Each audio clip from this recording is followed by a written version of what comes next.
Caste verification তো চলছে, official notice হওয়ার পর থেকে ভেরিফিকেশান চলছে। এই অবস্থায় কিছু জনের মাথায় এখন ঘুরছে যে ওই নোটিফিকেশানের দ্বারাই কি আমরা কাস্ট ভেরিফিকেশান করব, নাকি অন্য কোনোভাবে আমাদের জানানো হবে। সেটা হতে পারে কাজের ব্যস্ততা, তার উপর এখন বর্ষাকাল, অনেকের মাথায় তাই এখন ঘুরছে যে অন্য কোনোভাবে যদি জানানো হয় তখন হয়তো আমরা যাব। সেই নিয়ে আজকে আমাদের প্রথম আলোচনা। 2 নম্বর আলোচনা হচ্ছে যে কাস্ট ভেরিফিকেশান সম্পূর্ণ হয়েছে কিনা জানবো কিভাবে। মানে যারা ডকুমেন্টস যা কিছু দেওয়ার জমা দিয়ে এসছে, তাদের যে ভেরিফিকেশান কমপ্লিট হয়েছে আর যে কোনো সমস্যা নেই, তা তারা জানবে কিভাবে, তা নিয়ে হচ্ছে আজকে আমাদের 2 নম্বর আলোচনা। শুরু করার আগে আমাদের চ্যানেলে যারা প্রথম, অবশ্যই লাইক, শেয়ার, সাবস্ক্রাইব করে আমাদের পাশে থাকবেন। চলুন শুরু করা যাক। প্রথম কোশ্চেন যেটা ছিল, কাস্ট ভেরিফিকেশান করতে হবে কিনা জানবো কিভাবে। নোটিশ তো অফিসিয়াল হয়েছে।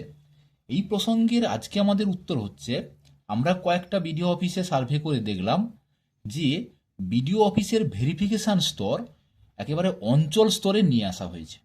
মানে অঞ্চল থেকে কাস্ট ভেরিফিকেশান হচ্ছে, এবং যে সমস্ত জায়গায় অঞ্চল থেকে ভেরিফিকেশান হচ্ছে সে সমস্ত জায়গায় পাড়ায় পাড়ায় গিয়ে অঞ্চলেরই লোকজন গিয়ে বলে আসছে যে আপনাদের ভেরিফিকেশান আছে, আপনারা এই ডেটে গিয়ে অঞ্চলে যোগাযোগ করে যা কিছু ডকুমেন্টস লাগবে জমা দিয়ে আসবেন। তো যাদের ক্ষেত্রে অঞ্চলে হচ্ছে তাদের ক্ষেত্রে কিন্তু পাড়ায় পাড়ায় গিয়ে অ্যানাউন্স করা হচ্ছে।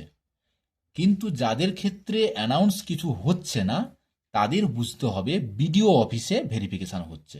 আপনারা বিডিও অফিসে যান, বিডিও অফিসে গিয়ে যোগাযোগ করুন। এই হচ্ছে আজকে আমাদের প্রথম কোশ্চেনের উত্তর। আশা করি কোনো সমস্যা থাকবে না।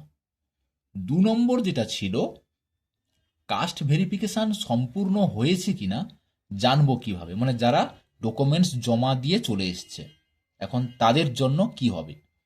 তাদের ক্ষেত্রে আমাদের প্রথম কোশ্চেন থাকছে, আপনি যে কাস্ট ভেরিফিকেশান করেছেন তার প্রমাণ কি, এইটা আগে ভেবে দেখুন।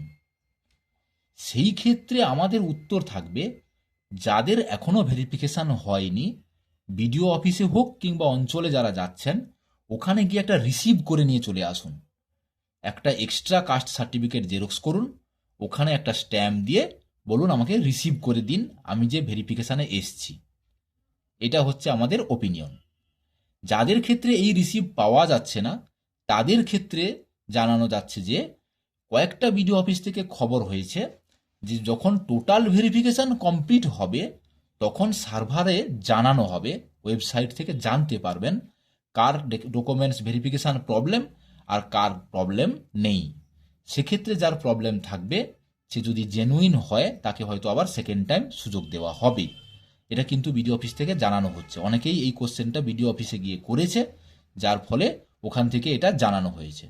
ঠিক আছে, তো দুটো উপায়। আপনার যদি এখন ভয় লাগে, ভেরিফিকেশান যদি এখনও বাকি আছে, পারলে একটা রিসিভ করে নিয়ে চলে আসুন। যদি রিসিভ করার কোনো উপায় না থাকে, ওয়েট করুন, টোটাল ভেরিফিকেশান কমপ্লিট হলে ওয়েবসাইটের মাধ্যমে জানতে পারবেন। ঠিক আছে, এই ছিল আমাদের সেকেন্ড আলোচনা। ভালো লাগলে অবশ্যই লাইক, শেয়ার করবেন। পাশের বন্ধুসহ আত্মীয় যেনারা আছেন তাদেরকে শেয়ার করবেন। অবশ্যই সাবস্ক্রাইব করে আমাদেরকে হেল্প করবেন। পরবর্তী আপডেট পাওয়ার জন্য আমাদের কাছে থাকবেন। Thank you.